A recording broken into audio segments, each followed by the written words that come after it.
नमस्कार बच्चों, मैं ए.के. ओझा आप लोगों का अपने फिजिक्स क्लास में स्वागत करता हूं और ये उम्मीद करता हूं कि आप लोग सभी स्वस्थ होंगे और नई ऊर्जा के साथ नए क्लास की शुरुआत करने के लिए बिल्कुल तैयार होंगे। वैसे स्टूडेंट्स जिन्होंने इस वर्ष क्लास 10th का पेपर दिया है और रिजल्ट की प्रतीक्षा कर रहे हैं, खास करके उनसे आज की क्लास में मेरी ये अपील है कि आप अपने समय को बर्बाद ना करें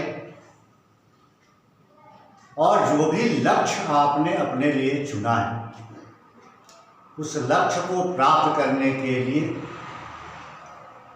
लगातार आगे की ओर बढ़ते रहें। हाई स्कूल एक ऐसा स्टेप होता है हमारे एजुकेशन कैरियर का कि यहाँ के बाद हाई स्कूल के बाद क्लास 10th के बाद हमें अपने जीवन की, अपने भविष्य की, अपने कैरियर की दिशा को चुनना पड़ता है। आपको पता है, जब क्लास 11th में आप प्रवेश करेंगे तो जिस तरह से हाई स्कूल में लगभग सारे बेसिक सब्जेक्ट्स आपको पढ़ने पड़ते थे वो 11th 12th में आपको नहीं मिलेंगे। 11th क्लास में जैसे आप एडमिशन फॉर्म भरेंगे आपके सामने समस्या आएगी कि आप कौन से सब्जेक्ट को चूज करते हैं अपने कैरियर के लिए, अपने भविष्य के लिए।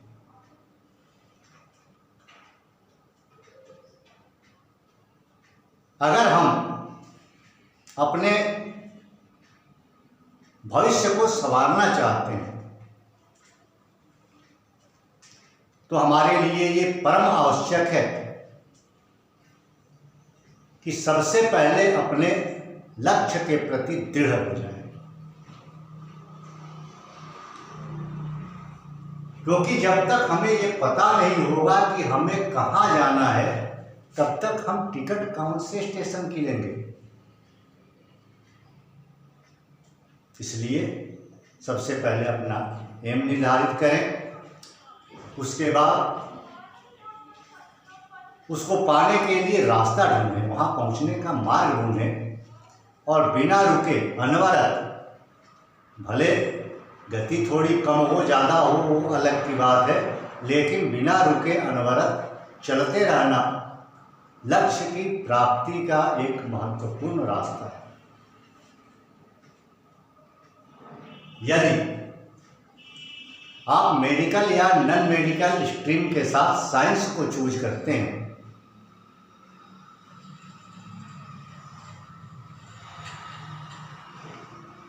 तो आपको फिजिक्स केमिस्ट्री मैथमेटिक्स या फिजिक्स केमिस्ट्री बायो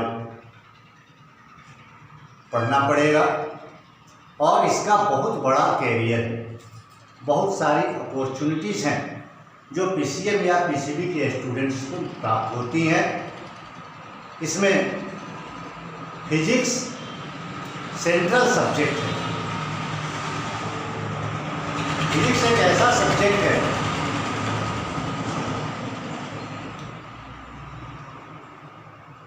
जो हमें पूरे प्रकृति के साथ हमारा परिचय कराता है। हम कौन हैं इस इतने बड़े यूनिवर्स में, हमारा पोजीशन क्या है।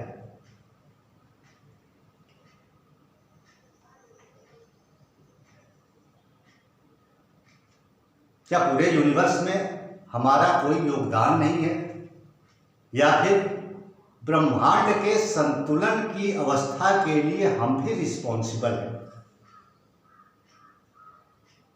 क्योंकि किसी साइंटिस्ट ने कहा था कि ईश्वर ने ब्रह्मांड में सब कुछ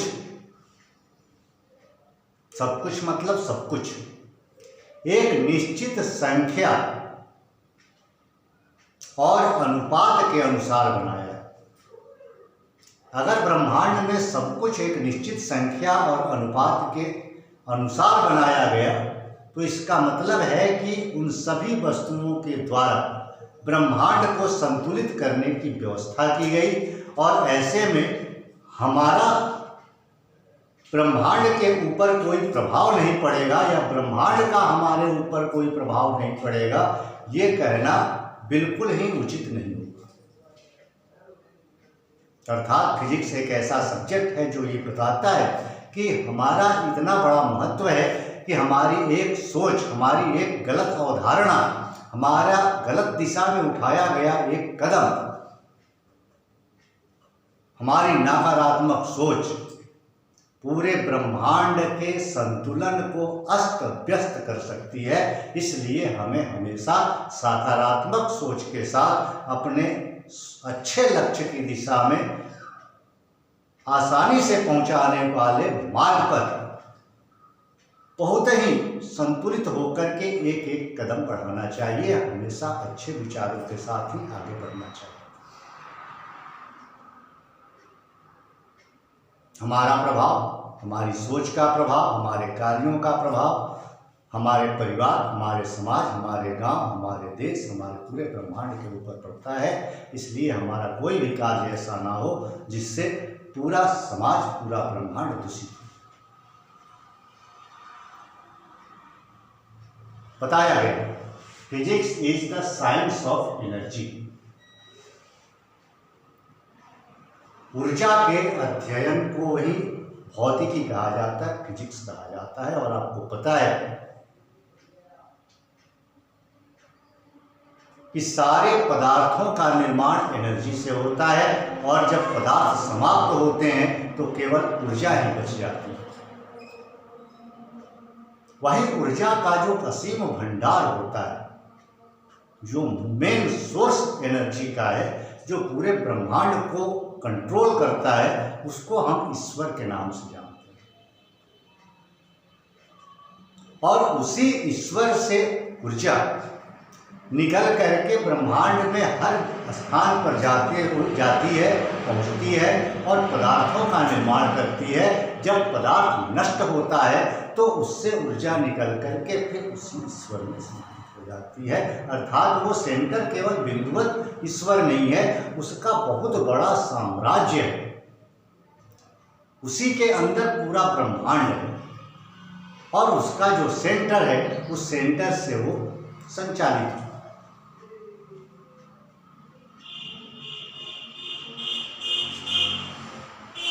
आपको पता है ऊर्जा एक ऐसा फैक्टर है, एक ऐसा कारक है जिसका कोई आकार नहीं होता, वो निरंकार होता है, ईश्वर की तरह,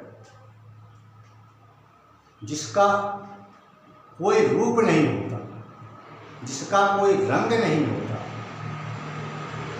ऊर्जा जो कुछ करती नहीं है, लेकिन ऊर्जा के बिना कुछ होता नहीं। ऊर्जा किसी भी आकार को, किसी भी स्वरूप को धारण कर सकती है। इस विषय पर अगर चर्चा करें तो बहुत लंबा समय बीत जाएगा। मैंने एक छोटी सी पुस्तक लिखने का प्रयास किया था,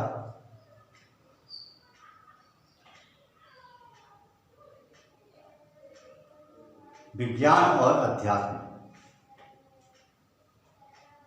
फिर कभी उसके ऊपर चर्चा करेंगे।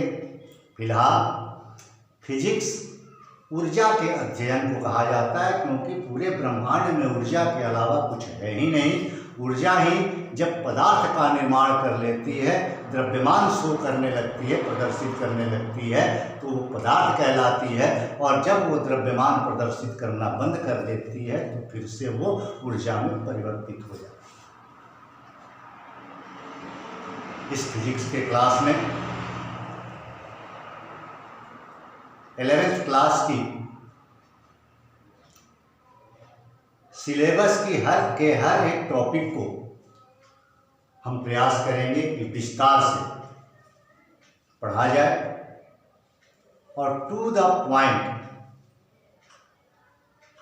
बिल्कुल कंसेप्ट, क्लियर कंसेप्ट के साथ हम और आप मिल करके फिजिक्स को समझने की कोशिश करेंगे।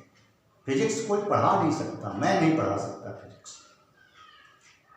क्योंकि फिजिक्स का बाउंड्री इतना बड़ा है, एरिया इतना बड़ा है कि इसको कोई पार नहीं पा सकता। आप खुद भी सोच सकते हैं, जिसका आकार नहीं है, जो खुद कुछ करता नहीं है, जो किसी भी आकार को, स्वरूप को धारण कर सकता है, जिसके बिना कुछ होता नहीं है, जिससे पूरे ब्रह्मांड का निर्माण हुआ और जिसमें पूरे ब्रह्मांड का लय हो जाना है, उसको समझ पाना हमारे जैसे छोटे लोगों की बुद्धि में आने की बात नहीं है, बुद्धि की बात नहीं है। सो हम अपने अनुभव और अपने शिक्षकों के द्वारा दी गई शिक्षा, दिए गए ज्ञान के आधार पर आपके सहयोग से, आपके साथ बैठ करके हम और आप दोनों प्रकृति के नियमों को, प्रकृति के गूढ़ रहस्यों को समझने का प्रयास करेंगे और तभी हमें फिजिक्स का कंसेप्ट आएगा, हम फिजिक्स को पढ़ पाएंगे, समझ पाएंगे और किसी भी कॉम्पिटिटिव एग्जामिनेशन को क्रैक कर पाएंगे, एग्जामिनेशन में अच्छे अंक ला पाएंगे और जब कहीं चर्चा होगी फिजिक्स की तो खड़े होकर के किसी टॉपिक पर बोलने की क्षमता हमारे अंदर है।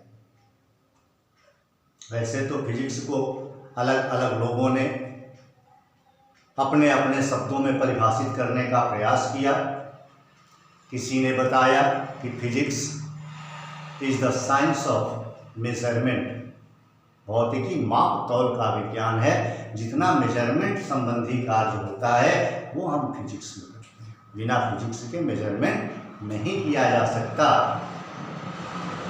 और चूंकि मेजरमेंट के लिए हमें मैथमेटिक्स की भी जरूरत पड़ती है, इसलिए किसी ने कहा कि mathematics is the queen of physics and arithmetic is the queen of mathematics. इसलिए यदि हमें अपनी फिजिक्स को अच्छी रखनी है तो मैथमेटिक्स को भी अच्छा होना चाहिए। बिना अच्छा मैथमेटिक्स हुए, मैथमेटिक्स का अच्छा ज्ञान बिना हुए फिजिक्स का अच्छा ज्ञान हो जाए, ये संभव है।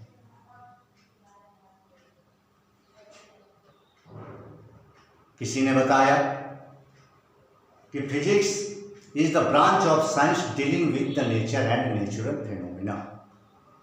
भौतिकी विज्ञान का वह भाग है, वह शाखा है जिसके अंतर्गत हम पूरी प्रकृति और प्रकृति के अंदर होने वाली विभिन्न घटनाओं का अध्ययन करते हैं। लेकिन जब हमने विचार किया, फिजिक्स को अलग अलग क्लासों में पढ़ा, अलग अलग चैप्टर्स में पढ़ा, तो ये अध्ययन किया कि पूरे फिजिक्स में एनर्जी के अलावा हमें कुछ पढ़ने को मिलता ही नहीं है। केवल पूरे फिजिक्स में ऊर्जा के बारे में ही पढ़ते हैं, कहीं मैकेनिकल एनर्जी, कहीं हीट एनर्जी, कहीं साउंड एनर्जी, कहीं इलेक्ट्रिकल एनर्जी, कहीं न्यूक्लियर एनर्जी, कहीं मैग्नेटिक एनर्जी, बहुत सारे फॉर्म में एनर्जीज का ही हम लोग स्टडी करते हैं। सो physics is the study of energy, physics is the science of energy.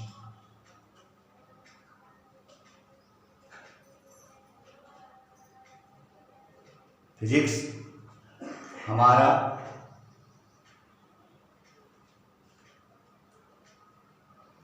परिचय पूरे ब्रह्मांड के साथ कराने के लिए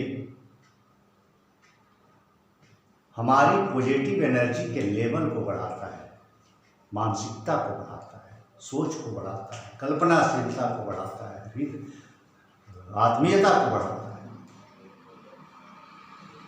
जिसने फिजिक्स को अच्छी तरह से समझ लिया उसका पूरे संसार में कोई शत्रु नहीं होगा, क्योंकि वो समझ जाएगा कि इस पूरे ब्रह्मांड के संतुलन में रहने के लिए हमारा और आपका एक दूसरे के साथ स्ट्रॉन्ग बॉन्ड बना करके मिल करके रहना बहुत ही जरूरी है। आप हमारे साथ बने रहें और एक एक करके चाहे आप 11th-12th के विद्यार्थी हों, मेडिकल स्ट्रीम के स्टूडेंट्स हों, नॉन मेडिकल स्ट्रीम के स्टूडेंट्स हों, किसी भी कॉम्पिटिटिव एग्जामिनेशन का प्रिपरेशन कर रहे हों, हर तरह के एक एक टॉपिक को हम विस्तार से पढ़ेंगे। बड़े बड़े सवाल को आसानी से सॉल्व कैसे किया जाए इसके लिए ट्रिक्स सीखेंगे। और जो आपने जो आपके फ्रेंड्स ने मिल करके एक सोच स्थापित की है, अपने अपने लिए एक लक्ष्य निर्धारित किया है, उस लक्ष्य को प्राप्त करने के लिए हम सब इकट्ठा मिल करके इस क्लास में प्रयत्न करेंगे। और इसमें कोई संदेह नहीं है कि अगर हमारा प्रयास ईमानदारी से हुआ तो हम सभी अपने अपने लक्ष्य को जरूर प्राप्त करेंगे। अगले क्लास से हम लोग विधिवत 11th क्लास का सिलेबस स्टार्ट करेंगे। तब तक के लिए थैंक यू, धन्यवाद।